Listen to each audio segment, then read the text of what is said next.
नकली टाइगर। एक बाघ अपना जंगल छोड़कर दूसरे जंगल में आता। उस जंगल में वो देखता है कि सारे जानवर एक बाघ के आगे पीछे कर रहे हैं। तब वो दूसरा बाघ अपने मन में सोचता है, अरे, यहाँ पे देखो, इस बाग के तो मजे चल रहे हैं। उस जंगल में तो कोई भी मुझे पसंद नहीं करता था। कैसे भी करके मुझे इस बाग की जगह लेनी ही होगी। बाघ जंगल में घुसने का कोई प्लान सोचते रहता है। तभी सियार बड़बड़ाते हुए वहां आता है। सब उस बागबाली को ही चाहते हैं। मेरी छोटी सी गलती के लिए मुझे जंगल से बाहर निकाल दिया। शेर महाराज भी पता नहीं कि उस बाली की ही बात सुनते हैं। बाली उस बाघ का नाम था और उसी की वजह से सियार को जंगल से बाहर निकाल दिया था। इसीलिए सियार बाली पर बहुत ही गुस्सा होकर जा रहा था। इस बात का फायदा उठाने की कोशिश दूसरा बाघ करता है। वो सियार के सामने जाता है। पहले तो उसे वो बाली ही लगता है और तब सियार कहता है, अरे बाली, तुम यहाँ मेरा पीछा करके क्या मुझे मारना चाहते हो? अरे सियार, खा गए ना धोखा।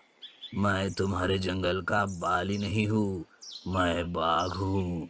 मैंने तुम्हारे साथ जो कुछ हुआ वो सब देखा है। वैसे तुम्हारे साथ बड़ा ही बुरा हुआ है। तुम चाहो तो हम दोनों मिलकर उस बाली से बदला ले सकते हैं। हाँ हाँ, मैं तो उस बाली को मारना ही चाहता हूँ। पर इसमें तुम मेरी मदद कैसे कर सकते हो? उस बाली को हम किडनैप करके उसे किसी सुनसान जगह पर छुपा देंगे। फिर उसके बदले मैं बाली बनकर जंगल में आऊंगा।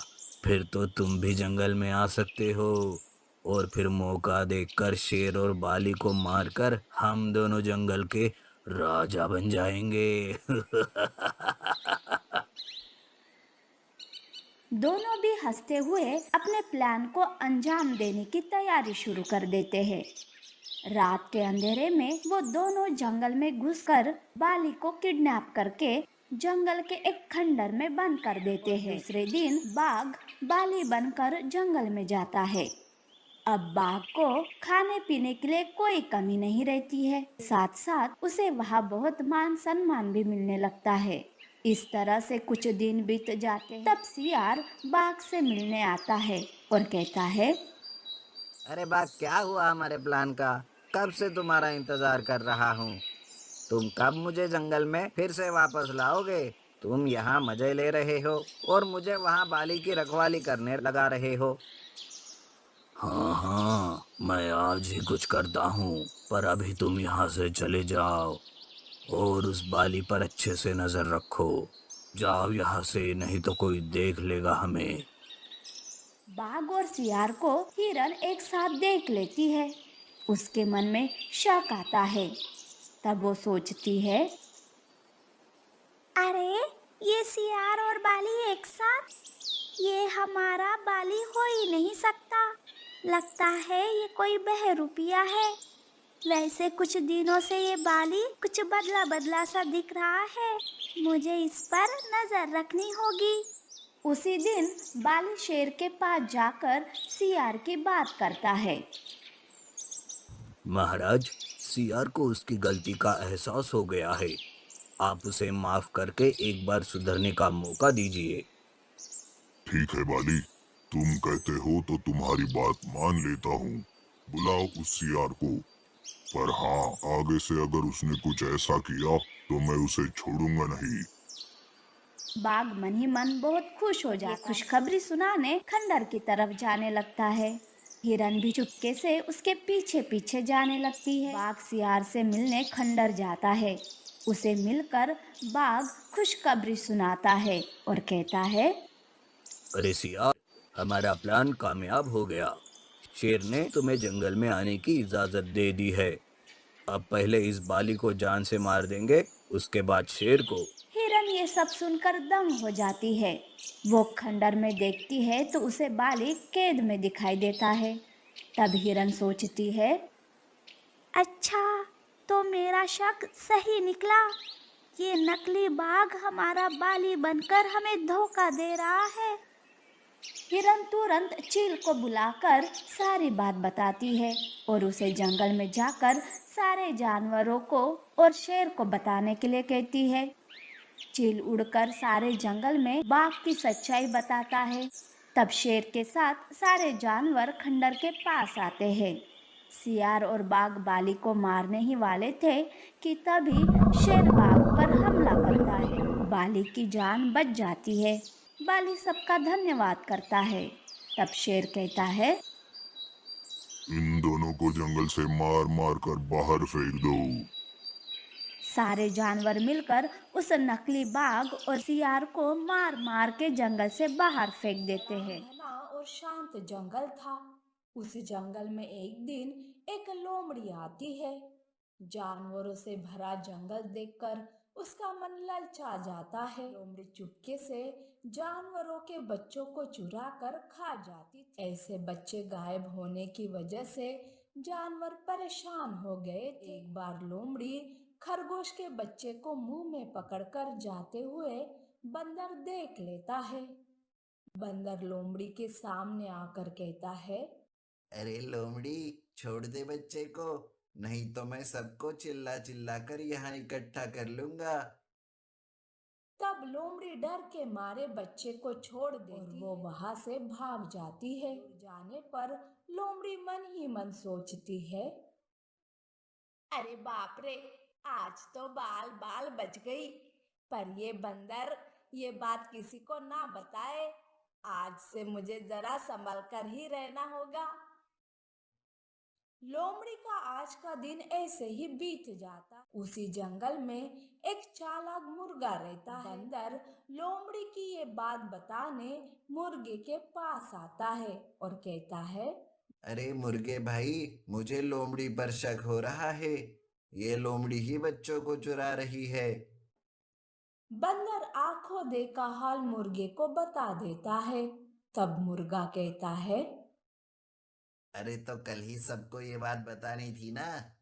अब कौन तुम्हारा विश्वास करेगा? और बिना सबूत के लोमड़ी भी मुंह कर जाएगी। लेकिन अब लोमड़ी पर नजर रखनी होगी। मुर्गा लोमड़ी का पीछा करने लगता है।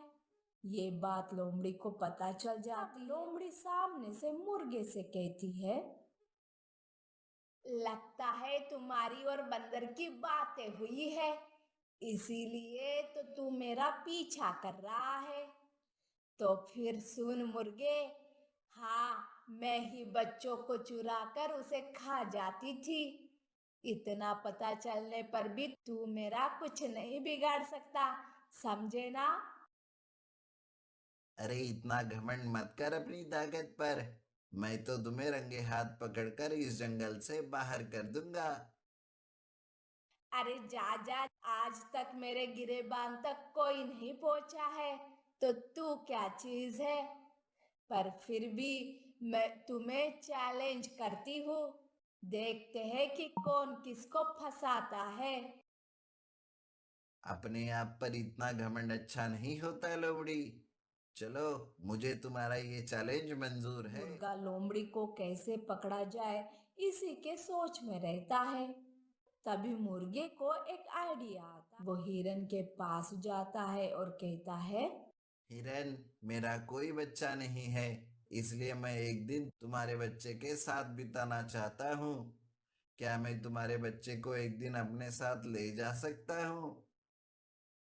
हिरन मुर्गे की दर्द भरी बात सुनकर उसकी बातों में आ जाती। मुर्गा हिरन के बच्चे को लेकर अपने घर आता है। तब लोमड़ी उसे देख लेती है और मन ही मन सोचती है, अरे वाह, ये मुर्गा तो खुद मेरे जाल में फंस गया। अब मैं इस हिरन के बच्चे को पकड़कर कैद कर लेती हूँ और सारा इल्जाम इस मुर्गे पर डाल दूंगी। फिर ऐसी आग लगाऊंगी ना कि सारे जानवर इस मुर्गे को धक्के मारकर इस जंगल से बाहर कर देंगे। लोमड़ी मुर्गे पर नजर रखने तब मुर्गा बच्चे से कहता है, सुनो बच्चे, मैं खाना ढूंढने जा रहा हूँ। देखो, अगर कोई तुम्हारे पास आए ना तो डरना नहीं, उसके साथ चले जाना। ये चाचा तुम्हें कुछ नहीं होने देंगे। ठीक है ना? मेरी बात ध्यान में रखना। मुर्गा बच्चे को अकेला छोड़कर खाना ढूंढने का नाटक करते हुए निकल जाता है। दूरी पर जाकर मुर्गा पेड़ के पीछे छुप जाता है और अपने घर पर नजर रखने लगता। तभी लोमड़ी मुर्गे के घर आती है और बच्चे को उठाकर ले जाती है। मुर्गा चुपके से ये सब देख लेता है और हंसते हुए कहता है, यही तो चाहता था मैं लोमड़ी। मैंने जैसा सोचा था वही हुआ। अब देखो मेरा कमाल। दरअसल मुर्गे ने बच्चे के पैरों पर लाल रंग लगाया था। लोमड़ी बच्चे को लेकर जिस रास्ते पर गई थी, उस रास्ते पर वो लाल रंग गिर जाता है। लोमड़ी बच्चे को एक पुरानी और कहती है, अब मैं जंगल जाकर सबके सामने रोते हुए मुर्गे पर बच्चा अगवा करने का इल्जाम लगाऊंगी। हिरन को तो ऐसे भड़काऊंगी कि वो तो मुर्गे की जान ही ले लेंगी। मैं बच्चे को मारकर उसकी लाश मुर्गे के घर पर रख दूंगी। तब तो मुर्गे की खैर ही नहीं। मुझसे बैर बड़ा महंगा पड़ेगा मुर्गे तुझे। लोमड़ी ऐसा सोचकर गुफा के बाहर आती है कि बाहर सारे जानवरों को देखकर हैरान हो जाती है। अंदर जाकर अपने बच्चे को ले और कहती है, अरे मुर्गे, तुमने तो मेरे बच्चे का अच्छा इस्तेमाल किया। अगर मेरे बच्चे को कुछ होता तो? पर चलो, तुम्हारी इस चालाकी से इस लोमड़ी की पोल तो खुल गई। देखो लोमड़ी, कौन किसके जाल में फंस गया। साथियों, आज तक जितने भी बच्चे गायब हुए हैं, उन सब में इस लोमड़ी का हाथ था। मैं बिना सबूत के कुछ साबित नहीं कर सकता था, इसलिए ये सब चाल चलनी पड़ी। लोमड़ी पहले इस बात से मुकर जाती है, पर जब उसे मार पड़ती है तो वो अपना सारा गुनाह कबूल कर लेती है। तब तो सारे जानवर मिलकर उस लोमड़ी को जान से ही मार देते हैं और एक घमंडी लोमड़ी का अंत